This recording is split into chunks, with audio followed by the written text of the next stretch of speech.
Ayan, alright guys. Good afternoon sa inyong lahat. Ayan, good morning sa Pilipinas. Ayan, welcome back to our YouTube channel. So, ayan guys. For today's video guys, magpapalit tayo ng side windows ng isang backhoe na maliit. Ayan. So, magandang panahon ngayon guys is only negative 2 today. So, ayan. Maganda pwede kang sa labas. Lakad-lakad, ganyan. So, araw ng Martes. March, ano ngayon? Ayan, kamusta po kayong lahat dyan? Sana po ay nasa mabuti kayong kalagayan. So ito palang company na to is rental company. Lahat ng constructions na kailanganin mo, mapaliit man yan o malaking trabaho, pwede kang mag-rent dito. So, ito nabasag. Papalitan nga natin ngayon.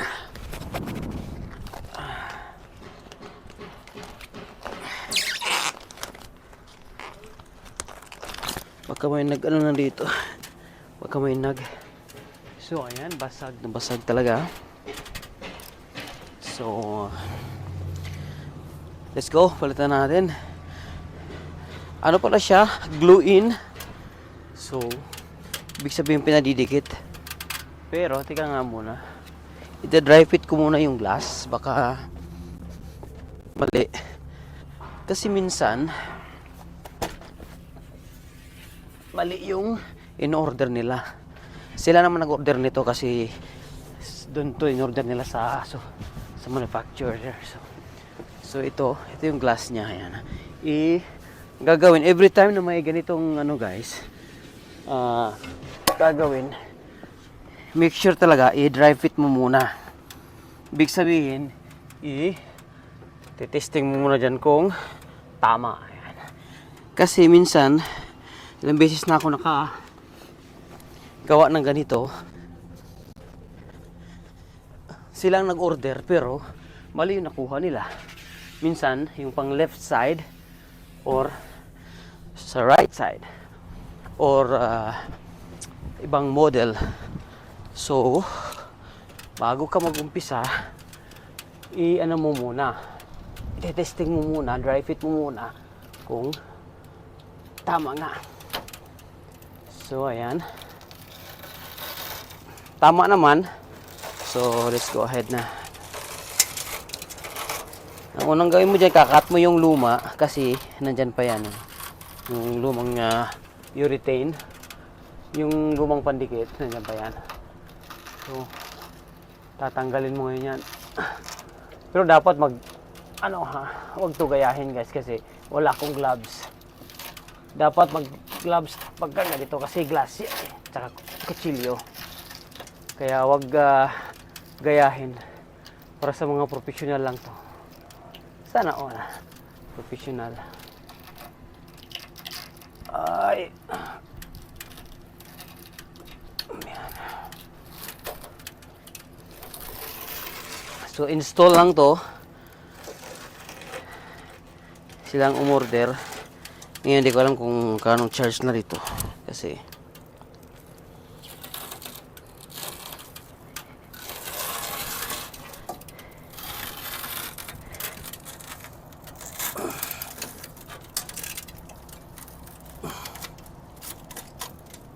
magandang panahon ngayon kaya tinanong niya ako kung gusto ko daw ipasok sa loob sa shop. Sabi ko hindi na kasi maganda naman yung panahon.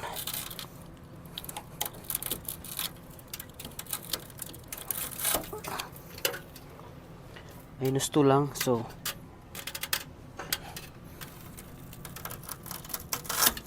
Saka mainit yung araw, sikat ng araw. So yan. Ito po yung lumang ano guys. Ito po yung lumang pandikit oh. Yan yung lumang pandikit. Kailangan mong tanggalin yun kasi nakakapit pa yung glass doon. Tapos so yan, linisin mo lang siyang maigi.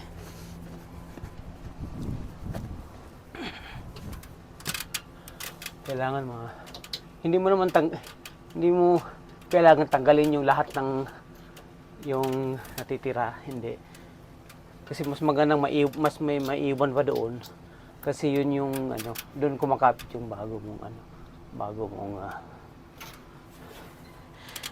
pandikit. Yan, check. Okay lang siya. Ganyan. I-prep na natin.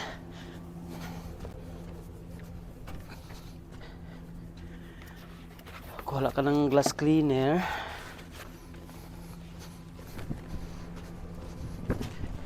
So, nandito yung ano natin. Tool bag. Oh, napasukan yung ano ko yung damit ko ng glass.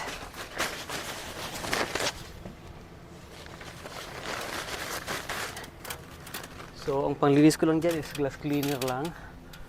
Linisin mo lang siya maigi. So, kung may kailangan mo ng primeran mo siya.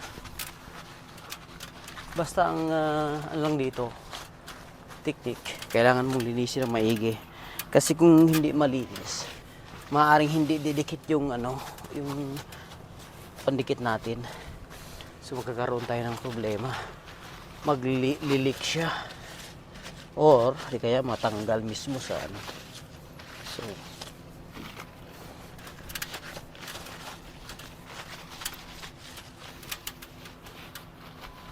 tinakpan nila ng muna, which is good. Nung nabasag to on site, tinakpan nila ng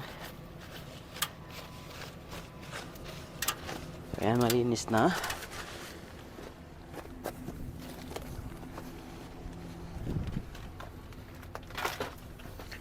So kapag kailangan mo ng primer, may primer dito. Yung mga pintura na natanggal, gagawin mo dyan,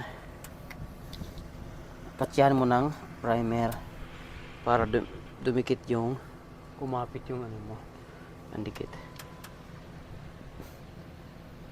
Dun sa mga lumang sasakyan, kailangan mo siyang i-grind.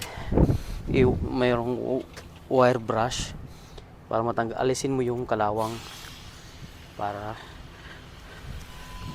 dumikit. So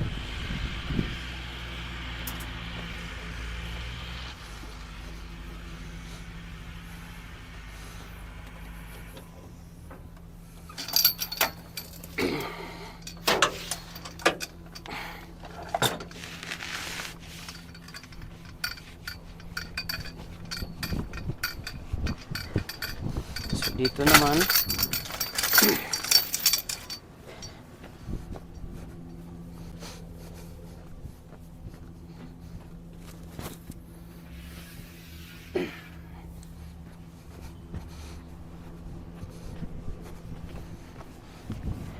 so yan, naka-ready na yung prep na yung natin, yung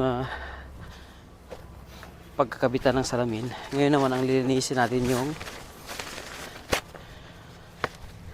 yung mismong salamin. So ganun lang yung panlinis ko.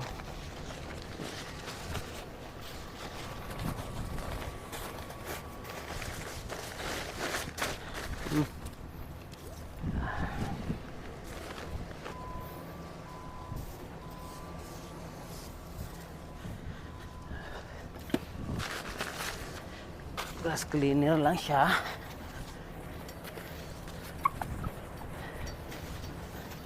Importanteng malinis to yung mismong yung inside sa loob ng sasakyan. Yung inside part kasi doon yung didikit yung ano, yung pandikit natin. Mabilis lang po kung talagang ano. Tapos ito yung primer nya, gugupitin mo, pipit-pitin mo lang siya dyan.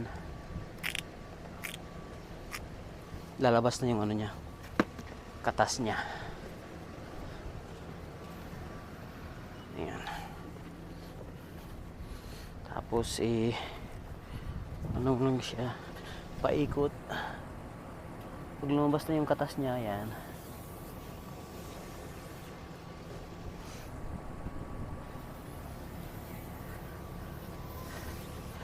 tapos patuyuin mo na siya ng kaunti, mga 3 to 5 minutes tuyo na siya, kasi ano lang siya, mabilis lang matuyo ang primer.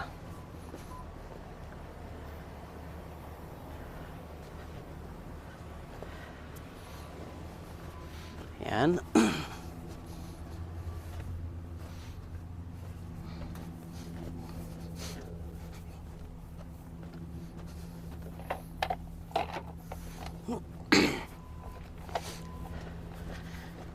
Tapos lagyan mo na siya ng suction cups. Lagay mo suction cups dito para mamaya may mahawakan ka.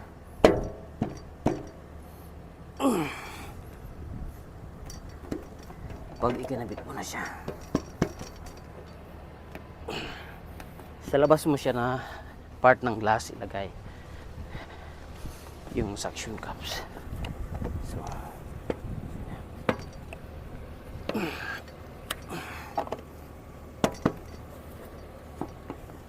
So yan, ready na yung ano natin. Almost ready na tayo, guys. Lagyan ko lang ng tape to para pagkalagay natin, no, yan.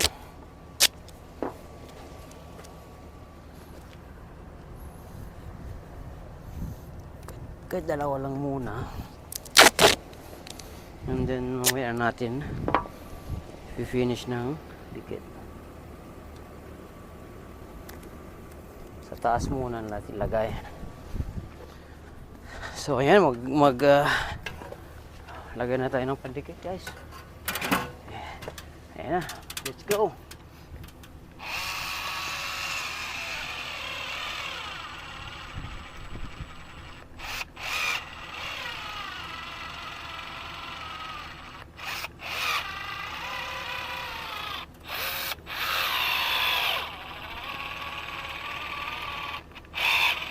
Lower yata yung ano ko, cooking gun.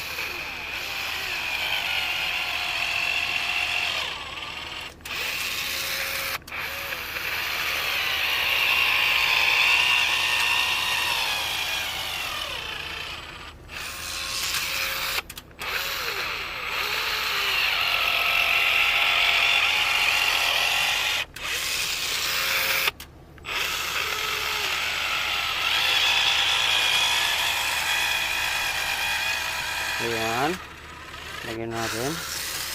Tapos lagyan natin dyan muna. Yung dugtungan, kailangan mo yung joint, kailangan mong idikit yon sila para hindi ka magkaroon ng gap, para hindi mag-leak ba.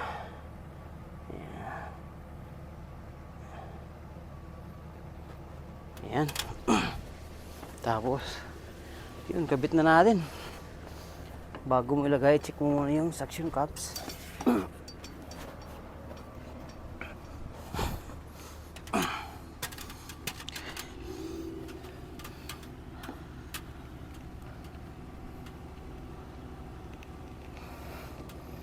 Ang ganyan. Check mo lang kung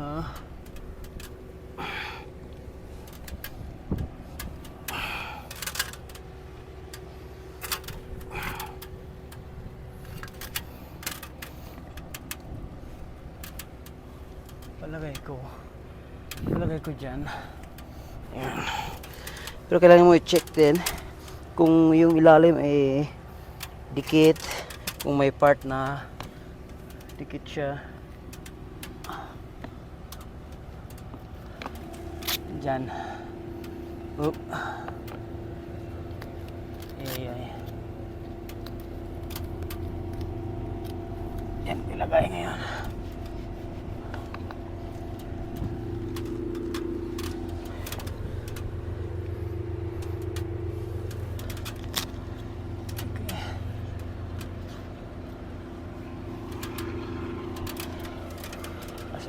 I-diin mo siya konti.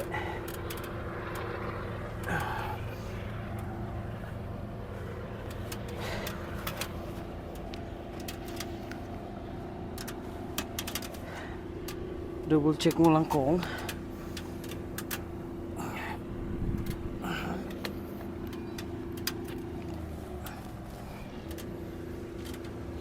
palagay ko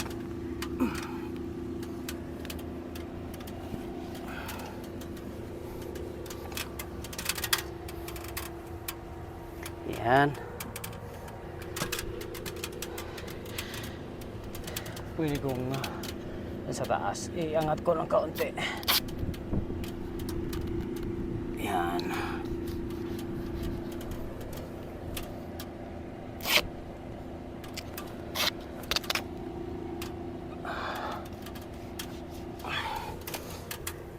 So ayan, pagka sentro na, okay na yung distansya. Tape mo na siya ng marami. Kasi hindi natin alam na gagamitan nila kaagad to. At least may tape. Kung sakali man hindi siya gagalaw kapag gamitin nila. Kasi minsan ginagamit nila kaagad. So mas better if meron kang tape. Pang ano ba? Panigurado ba?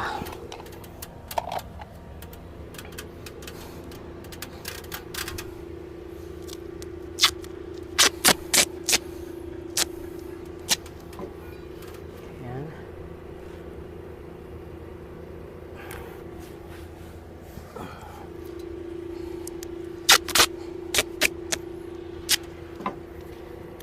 So yan, ganyan lang kadali guys. Money na guys.